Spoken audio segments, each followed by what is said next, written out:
Assalamualaikum warahmatullahi wabarakatuh. Bismillah wassalatu wassalamu ala Rasulillah wa ala alihi wa sahbihi wa man walah. Alhamdulillahi rabbil alamin, nawaitu ta'alluma wa ta'lima wa tadhakkura wa tadhkira wa naf'a wal intifa'a wal ifadata wal istifadata wal hatha ala tamassuki bi kitabillah wa sunnati rasulih wa du'a ila al-huda والدلالة على الخير ابتغاء وجه الله ومرضاته وقربه وثوابه سبحانه وتعالى. سبحانك لا علم لنا إلا ما علمتنا إنك أنت العليم الحكيم. قال رب اشرح لي صدري ويسر لي أمري واحلل عقدة من لساني يفقه قولي. أما بعد. Alhamdulillah. Syukur puji kehadrat Allah di atas segala limpah kurnia beserta izin dan rahmat daripadanya dapat bertemu bersama bersiaran kita buat sekian kalinya dalam kuliah online atau juga atas talian ini dalam alam maya. Semoga diberkati rahmati hendaknya insya-Allah dan bermanfaat apa ilmu yang akan bakal dikongsikan dan yang berkongsi insya-Allah.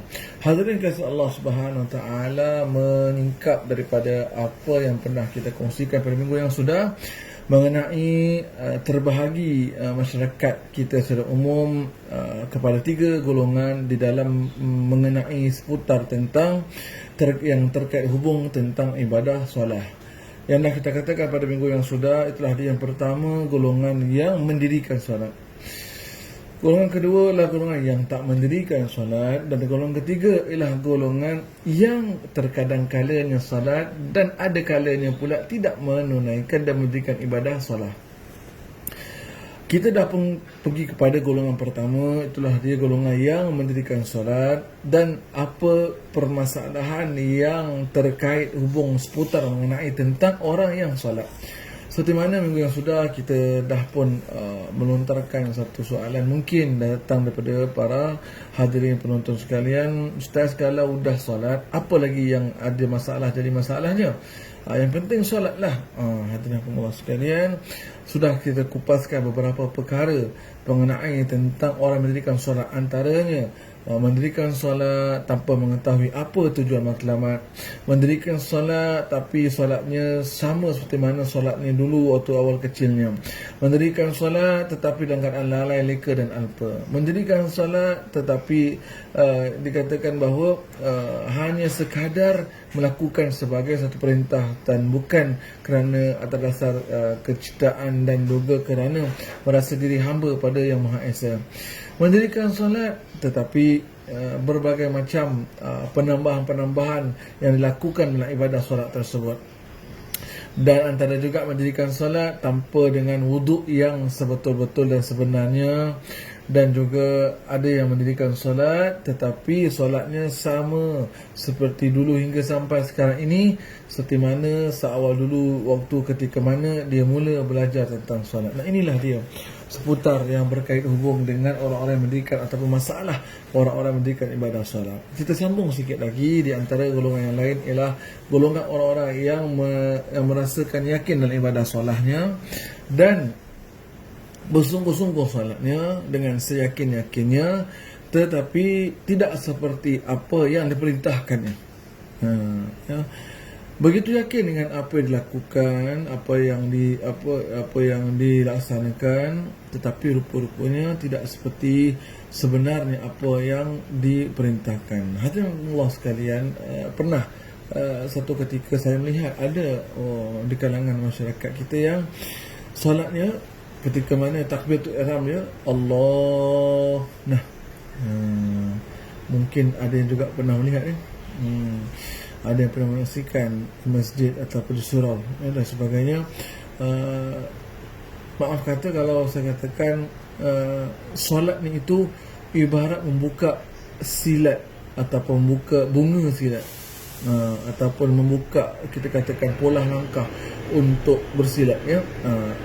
Dan ini tidak diperintahkan oleh Allah Subhanahu Wa Taala.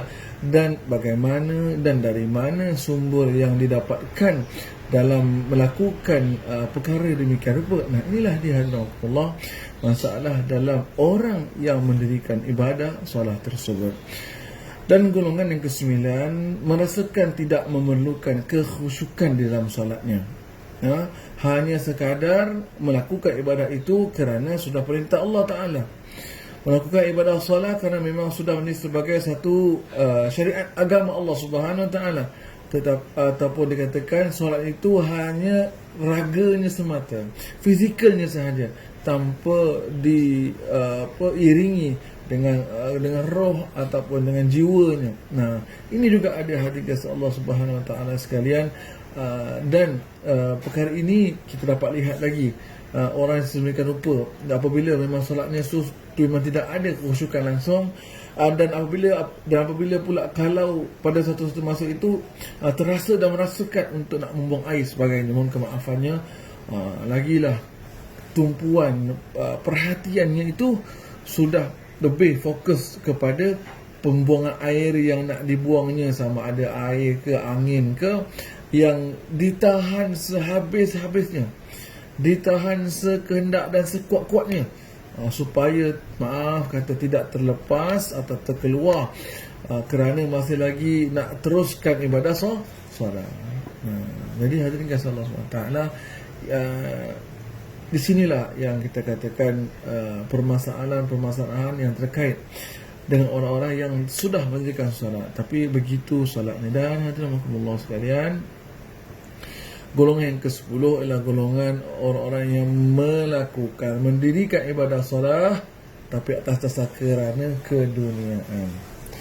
Umpama contoh, solat itu supaya nak dilihat orang akan dirinya sebagai orang yang taat, nak dilihat orang akan dirinya itu orang yang sentiasa dan rajin mendirikan solat. Mendirikan salat seperti mana yang pernah kalau selalu dijadikan contoh oleh para asatiza golongan mapan kita, mendirikan salat, pergi ke surau masjid, menambat hati ayah mertua dan sebagainya, supaya dilihat, oh inilah bakal calon menantu yang menjadi idaman kalbu. Begitu juga itu kalau dilihatkan pada anak ataupun pemuda yang nak menjadi menantu, dan tak terkecuali kepada wali ataupun wali nikah, yang akan menjadi wali pada anak perempuan ataupun anak putrinya, mendirikan. Dan nanti apabila hendak sampai pada waktu ketika nak menikahkan anaknya, baru mula berubah dirinya, mulalah mendirikan salat, mulalah tunaikan ibadah salat, mulalah bersujud dan bersalat, hingga sampai pada hari waktu pernikahan anak dan putrinya itu dengan selamat. Dan golongan macam ini kita akan lihat bila dah selesai semuanya, bila dah selamat semuanya, kita akan dapati dia tidak lagi mendirikan solat, ataupun masa solat tetapi tidak seperti mana yang seawalnya itu, yang ketika dalam berhajatnya pada awal waktunya dan sempurnanya dengan segala macam dijaganya. Nah, inilah dia yang kita katakan ibadah solat orang itu yang ada hajat, ibadah solat kerana mempunyai hajat.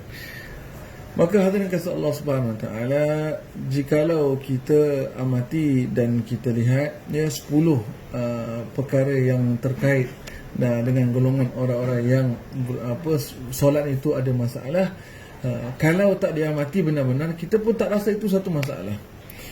Dan hadirin kasih Allah Taala, bayangkan bagaimana ibadat seseorang itu yang kata dah sampai kepada usia senja, kepada usia yang kita katakan yang sudah menjangkau usia tuanya, tetapi peribadatan, pelaksanaan solatnya masih begitu. Ibadah solatnya masih bermasalah. Ibadah solatnya mohon maafnya masih tak diterima oleh Allah Subhanahu Wa Taala.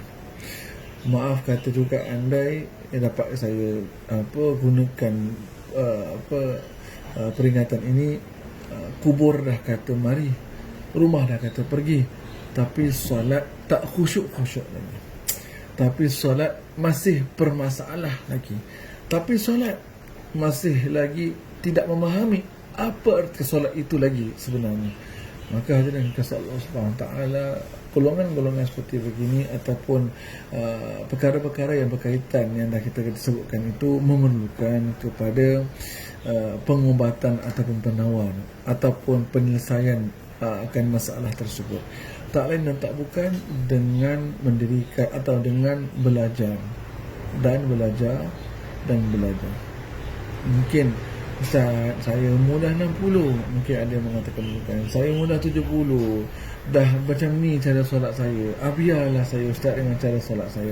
Hadirin kasih Allah Subhanahu Wa Taala sekalian, kita kalau dilihatnya daripada segi kerjaya dan kerja, walaupun usia dah menjangkau demikian rupa pun kita masih lagi digalakkan, masih lagi kita disuruh untuk mempertingkatkan diri kita. Alhamdulillah, pada waktu masa sekarang ini, pada ketika mana kita sedang diuji dengan cabaran pandemik COVID-19, kita dapat lihat ramai golongan mapan kita yang sudah mula celik IT, yang sudah mula pandai bijak menggunakan handphone bijak, pandai gunakan Zoom, pandai gunakan berbagai macam lah yang seputar tentang informasi dan teknologi. Alhamdulillah. Maka kalaulah daripada segi keduniaan kita disuruh tambah ilmu pengetahuan dan mempertekadkan diri, telah lagi ini tentang kehidupan kita nanti untuk akhirat sana. Kemanfaatan memperbaiki ibadah solat kita supaya untuk kita senang di akhirat kelak sana. Kemanfaatan untuk kita memperhalusi lagi ibadah solat kita supaya dapat kita raih markah ataupun juga pahala penuh di akhirat kelak sana. Justru itu dan maka dari itu masih ada lagi tuntutan untuk kita memperbaiki ibadah solat kita walaupun sudah menjangkau usia tua kita. Nah, inilah ni hadirin kasih Allah Subhanahu Wa Taala ingin saya seru dan saya ajak dan saya menggalakkan kepada golongan-golongan yang lebih senior, golongan-golongan yang mapan kita untuk terus belajarlah selagi mana hayat di kandung badan. Perbaikilah ibadah solat kita selama mana masa masih ada. Dan begitu hadirin Allah sekalian, dalam kita belajar, dan ini juga pesan kita kepada anak-anak muda di luar sana, kita apabila ingin belajar tentang agama, apabila khusus tentang ibadah solat, belajar bukan daripada buku, tetapi belajar itu ialah daripada sang guru. Tak boleh kita ambil ataupun kita membeli buku daripada online ke, buku daripada toko-toko buku mana ke tentang solat, cara mendirikan solat, ataupun banyak kitab-kitab sekarang yang keluar ataupun yang dihasilkan dan diterbitkan sifat solat Nabi yang sempurna, sifat solat Nabi yang betul, cara solat Nabi yang sebenarnya, macam-macam ibadat kitab-kitab yang keluar. Alhamdulillah bagus, tetapi tidak bolehlah kita hanya dengan mendapatkan kitab-kitab tersebut lalu bawa balik pulang ke rumah dan kita buka kitab itu dan kita buka buku itu dan kita cuba untuk mempraktikkan ibadah solat kita sedemikian rupa itu. Buka bab tentang niat, kita tengok, kita baca, kita niat. Buka tentang bab rukuk, kita tengok, kita lihat bagaimana gambar yang biasa ada kadang-kadang dalam kitab-kitab buku, kitab-kitab solat itu, macam mana postur rukuknya, kita pun cuba. Dan kemudian sujud dan sampailah akhirnya. Nah, hadirin Allah sekalian, di mana dalam bab agama ini apa yang dicetak dan ditulis di dalam kitab-kitab yang ada tertera memerlukan kepada penghuraian oleh sang guru, memerlukan pencerahan daripada sang guru, memerlukan untuk difahamkan kita lebih lagi daripada sang guru. Maka belajarlah solat bukan daripada buku, falah, tetapi daripada sang guru. Hadirin kasih Allah Subhanahu Wa Taala sekalian, dan diharapkan mudah-mudahan dengan sedikitlah cetusan anjakan paradigma ini yang saya kongsikan dapat membuka sedikitlah minda kita dan dapat mula mengorak langkah kita untuk memperbaiki ibadah mutu solat kita yang kemanfaatannya, yang kita katakan hasil buahnya akhirnya nanti kita yang dapatkan sendiri di akhirat kelak pula sana. Hadirin kasih Allah Subhanahu Wa Taala sekalian, maka boleh kita katakan berbaloilah orang-orang yang, dan beruntunglah orang-orang yang sentiasa pada masa ke semasa cuba memperbaiki ibadah solatnya. Dan pernah awal dulu saya katakan dalam sesi kuliah kita ini, bila masanya lagi untuk kita merasakan kelazatan di dalam mendirikan ibadah solat? Bilakah lagi masanya kalau tak sekarang kita mendirikan ibadah solat itu atas dasar kerana cinta kita pada Allah Subhanahu Wa Taala? Dan bila lagi kiranya nak kita rasakan ibadah solat kita itu dek saking kerana kerinduan kita kepada Maha Pencipta, yakni Allah Subhanahu Wa Taala, yang di mana andai orang itu yang dah benar-benar merasa akan kelazatan, kenikmatan dan melakukan ibadah solat atas dasar kecintaan, merasakan bacaan-bacaan itu adalah seumpama lafaz bicara perbualannya kepada sang Rabb, yakni Allah yang Maha Menciptanya, dalam pengaduannya kepada Allah Subhanahu Wa Taala akan hal dirinya. Hadirin kisah Allah Subhanahu Wa Taala, masih belum terlambat lagi pada ibu-ibu, ayah-ayah kita, ayah dan bunda kita di luar sana, masih belum terlambat lagi untuk kita dapat dan boleh merasakan kenikmatan sedemikian rupa dalam peribadatan ibadah solat kita. Cuma persoalannya kita juga tidak akan merasakan demikian kalau kita tak cuba perbaiki ibadah solat kita bermula daripada sekarang.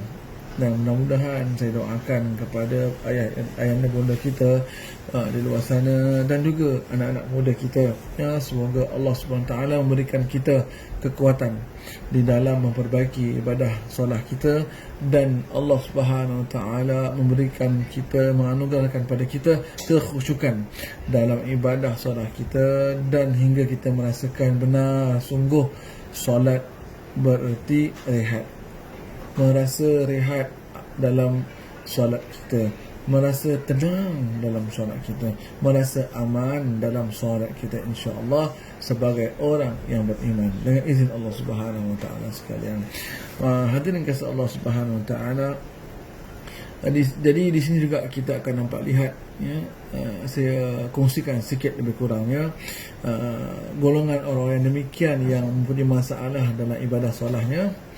Kita akan nampak lihat, mungkin juga tuan-tuan, bapa ibu dan rahmatullah di luar sana pernah menyaksikan senario ataupun juga keadaan hal demikian, antaranya ada orang yang mengangkat tangan ketika takbirnya sebesar-besarnya, melewat lalu atas kepada cuping telinganya, malah atas lebih daripada kepalanya, ataupun hanya sekadar di bawah paras bahunya sahaja.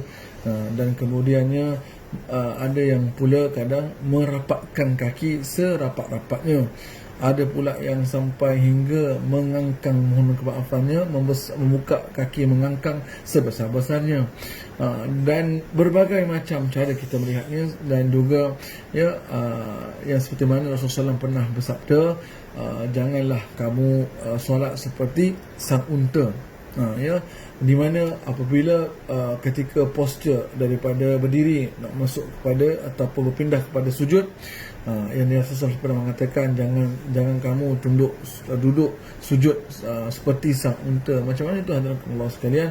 Dengan diturunkan tangan itu terlebih dahulu, barulah lututnya, dan kemudian juga ketika mana sujud, Rasulullah mengatakan jangan kamu sujud duduk seperti duduknya sang anjing pula.